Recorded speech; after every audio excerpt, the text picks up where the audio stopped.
ताकदीच्या अति आत्मविश्वासावर दुसऱ्याला दुर्बल लेखणे महागात पडू शकते, हा बोध देणाऱ्या बिरबलाच्या एका कथेला साजेसा प्रसंग बुधवारी जिल्हा परिषदेत घडलाय.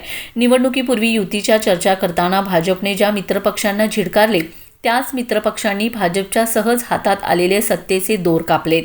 अनेक धुरंधर नेते भाजपच्या ताफ्यात असतानाही त्यांना डोळ्यासमोर सत्तेच्या सिंहासनावर विरोधक विराजमान होताना पाहावे लागले.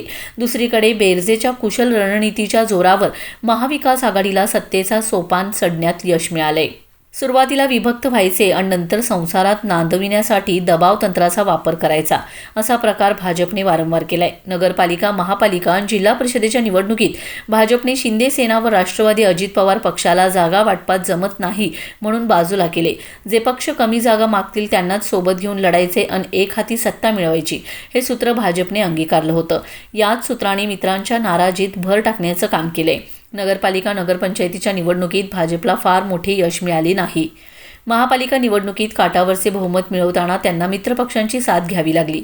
जिल्हा परिषदेच्या निवडणूक नियोजनावेळी भाजपने पुन्हा तोच कित्ता गिरवला. राष्ट्रवादी अजित पवार पक्ष शिंदे सेनेला फारसे महत्त्व दिलं नाही.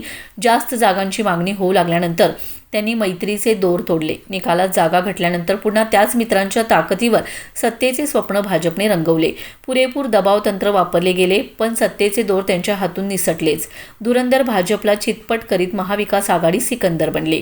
मिरज पंचायत समितीमध्ये महायुतीच्या मित्रपक्षांचे बहुमत असतानाही या ठिकाणी मित्रपक्षांनी आपणच धुरंधर असल्याचं स्पष्ट करीत साथ सोडल्याने भाजपच्या हातून सत्ता गेली.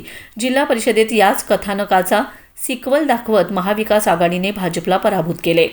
धुरंधरचा हा पार्ट 2 सध्या राजकीय पटलावर गाजत आहे. यात राष्ट्रवादी शरद पवारचे नेते आमदार जयंत पाटील यांच्या भूमिकेची चर्चा सर्वाधिक आहे.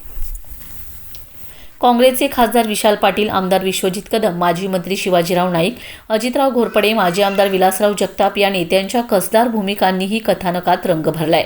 रहस्यमयी भूमिका वठविणारे शिवसेनेचे आमदार सुहास बाबर व राष्ट्रवादी अजित पवारचे माजी खासदार संजय काका पाटीलही भाव खाऊन गेलेत. मुख्य भूमिकेत असूनही भाजपचे मंत्री चंद्रकांत पाटील, आमदार गोपीचंद पडळकर यांच्या भूमिका मात्र झाकोळल्या गेलेत. निवडणुकीच्या रणांगणात स्वतंत्र लढणाऱ्या मित्रपक्षांनी मैत्रीपूर्ण लढत करायची असते, हे तत्त्व महायुतीतल्या नेत्यांनी पाळलं नाही.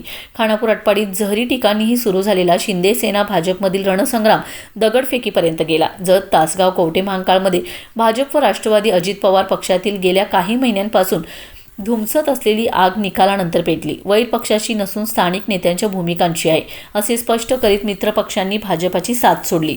राष्ट्रवादी अजित पवारचे नेते संजय काका पाटील तसेच शिंदे सेनेचे नेते आमदार सुहास बाबर हे औपचारिकता म्हणून भाजपसोबत असले तरीही त्यांच्यातील दुरावा कमी झाला नाही. आता विचारमंथनाच्या भविष्यातील बैठकीत यावर कोण चिंतन करणार का, असा सवाल महायुतीत घुमत आहे.